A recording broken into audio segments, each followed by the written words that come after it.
NIM 1805127. Di sini saya akan mempraktekkan kedaruratan medis 2. Adapun jenis keadaan dari kedaruratan medis 2 ini yaitu adanya keadaan demam, kejang, dan pingsan. Nah, yang pertama itu adalah demam. Demam ini adalah salah satu bentuk dari respon tubuh apabila tubuh kita ini sedang melawan bakteri atau virus yang masuk ke dalam tubuh kita ini. Jadi demam ini juga bisa digambarkan sebagai alarm tubuh kita kalau misalnya tubuh kita ini sedang melawan virus itu. Misalnya antibodi kita ini sedang melawan virus atau bakteri yang dari luar. Nah, apabila antibodi kita itu menang melawan virus atau bakteri itu, maka demam ini akan segera hilang secepat mungkin. Tetapi apabila imun kita itu kalah melawan virus ini, maka selain demam nanti akan ada penyakit-penyakit yang akan muncul. Nah, adapun penanganan dari demam ini yaitu yang pertama itu kompres menggunakan air hangat. Nah, sekali lagi di sini kompresnya itu menggunakan air hangat, jangan menggunakan air terlalu dingin ataupun air terlalu panas. Hal ini bisa menyebabkan adanya kerusakan pada kulit.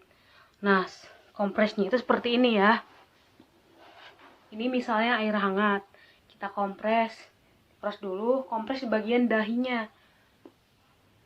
Selain di bagian dahi, kita juga bisa mengkompres di bagian ketiak ataupun selangkangan, karena bagian-bagian tersebut bisa segera menyerap panas tubuh tersebut. Nah, setelah kita mengkompresnya, kita seka. Jadi anak yang mengalami demam itu dianjurkan untuk tidak dimandikan, melainkan diseka saja. Disekanya tadi itu menggunakan air hangat itu. Diseka misalnya dari bagian atas, diseka menggunakan air hangat dari bagian atas, terus sampai ke bagian bawahnya diseka kayak memandikan, tetapi memandikannya cuman diseka atau dilap gitu. Dilapnya memakai air dingin.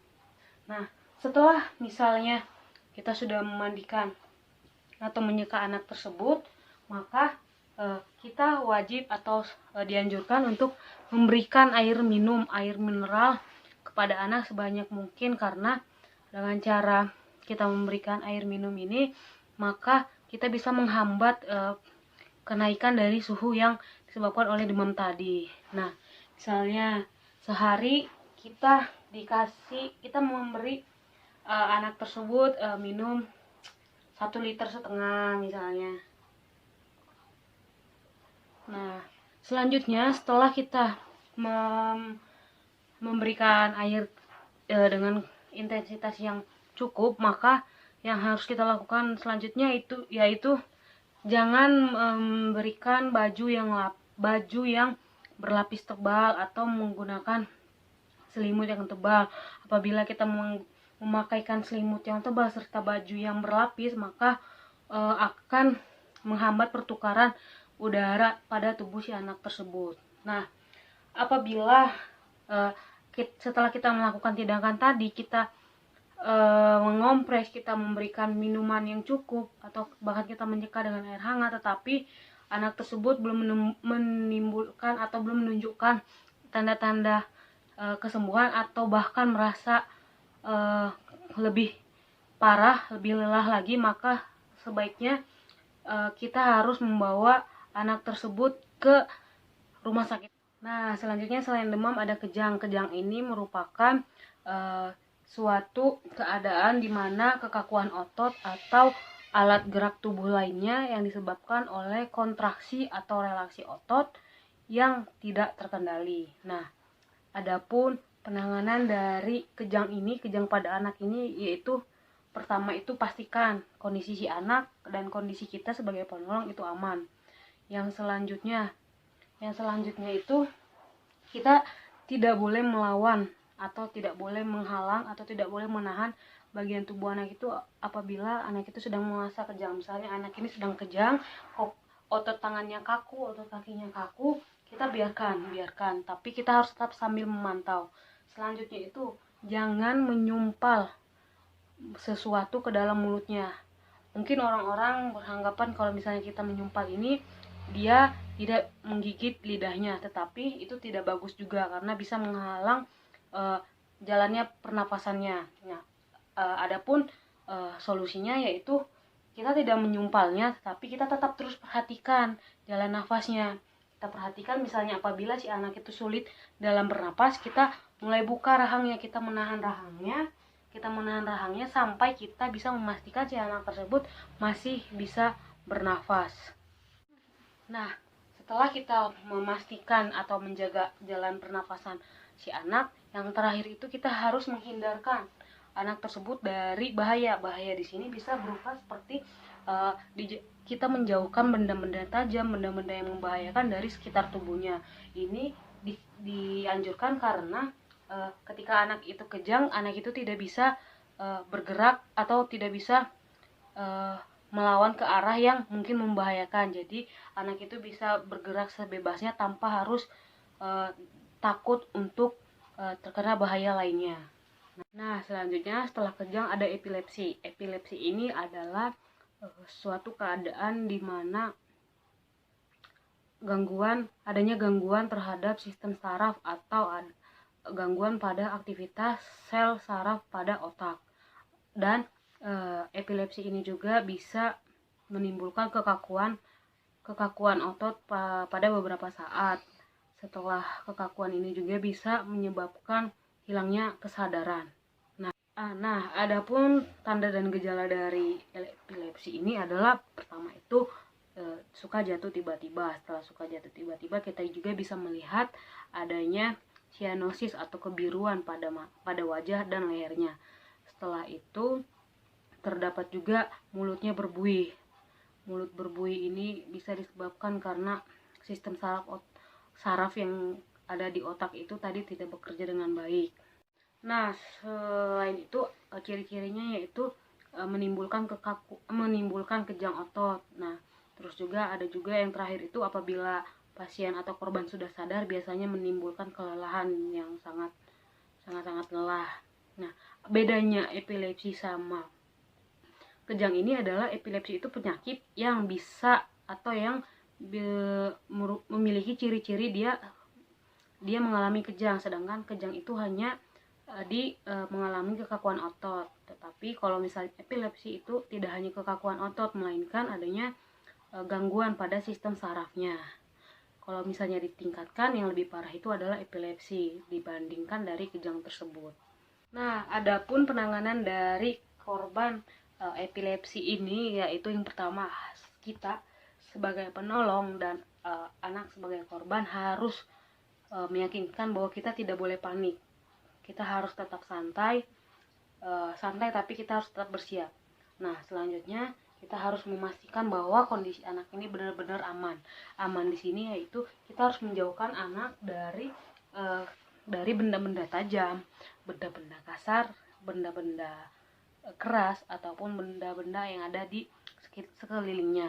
Nah, setelah kita membuat posisi anak ini nyaman ketika dia sedang mengalami epilepsi itu, yaitu dengan menunjukkan adanya kekakuan otot atau bergerak-gerak, itu kita harus membaringkan dia ke arah kanan atau ke arah kiri. Nah, kita harus membaringkan dia ke arah kanan atau kiri ini berguna untuk tadi kan ciri-cirinya itu dia mengeluarkan buih dari mulutnya. Nah, kita baringkan dia ke kanan atau ke kiri ini supaya buih yang ada di mulutnya itu keluar atau tidak masuk ke dalam mulutnya dan nantinya mengganggu jalan napasnya. Nah, kita harus membaringkan dia supaya buihnya itu keluar dan jalan napasnya itu lancar. Nah, setelah kita membaringkan, terus kita selama dan setelah anak tersebut mengalami epilepsi tersebut, kita harus mengecek apakah anak itu bernapas atau tidak. Apabila anak itu amit-amit tidak bernapas lagi, kita harus segera membawa anak itu ke rumah sakit terdekat, karena dengan membawa dia anak ini bisa tertolong dan bisa mendapat penanganan medis yang lebih baik lagi. Nah, untuk kita memastikan dia masih bernapas atau tidaknya, kita bisa melihat atau mendekatkan jari kita ke hidung dia, apakah masih terasa ada angin atau tidak. Nah, setelah tadi kita memastikan apakah anak masih terus bernapas atau tidak. Nah, apabila ketika si anak sudah berhenti epilepsinya, kita harus memastikan, karena ketika anak itu bangun nanti pasti dia merasa bingung dan ketakutan tentang apa yang sudah terjadi dan apa yang terjadi pada dirinya. Nah, kita sebagai penolong harus memastikan atau harus memastikan dan membuat anak tersebut merasa nyaman, merasa aman dan merasa tidak takut. Nah, setelah anak itu sudah merasa aman dan tidak takut lagi, kita harus membiarkan anak tersebut istirahat. Dan kita tidak boleh memberikan obat-obatan yang bukan dianjurkan oleh dokter itu tersendiri. Nah, selanjutnya yang terakhir itu ada pingsan. Pingsan itu adalah keadaan di mana peredaran darah ke otak itu berkurang mengakibatkan hilangnya kesadaran. Nah, adapun tanda dan gejala dari pingsan ini biasanya diciri-cirikan seperti korban tersebut merasa linglung, terus juga pandangannya berkunang-kunang. Selain pandangan berkunang-kunang itu merasa lemas, terus timbul keringat dingin, terus juga selain itu dia cepat menguap atau sering menguap, dan terus juga si korban tersebut merasa lemes ataupun pusing. Nah, adapun penanganan dari korban pingsan ini, yang pertama, bawa penderita atau korban ini ke tempat yang lebih aman dan sejuk. Jangan melakukan pertolongan apabila korban ini berada di tengah keramaian dan pengap, karena nantinya akan mengganggu proses pertukaran oksigennya. Nah, setelah kita bawa, kita amankan, yang pertama itu kita baringkan penderita atau korban. Setelah kita baringkan, kita harus membuat tungkai atau bagian kakinya ini lebih tinggi daripada kepala si korban. Ini bertujuan untuk agar peredaran darah yang tadinya hilang ke otak tersebut bisa mengalir lagi, yaitu dari kaki nantinya ke otak tersebut. Nah, selanjutnya setelah kita baringkan, kita harus melepas segala sesuatu yang mengikat, seperti misalnya apabila anak ini menggunakan jam, kita lepas jamnya. Apabila anak ini menggunakan kaos kaki, kita lepas dulu kaos kakinya. Terus apabila anak ini menggunakan sabuk atau ikat pinggang, kita harus lepaskan ikat pinggangnya dulu. Pokoknya kita harus melepas segala sesuatu yang mengikat atau yang memungkinkan adanya penghambatan dari pertukaran oksigen tersebut.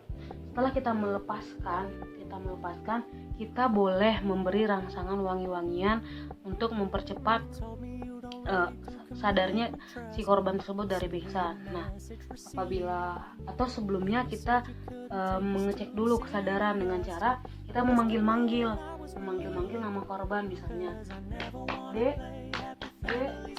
Nah, rangsangan ini bisa sedikit bertujuan untuk merangsang anak itu agar dia merespon.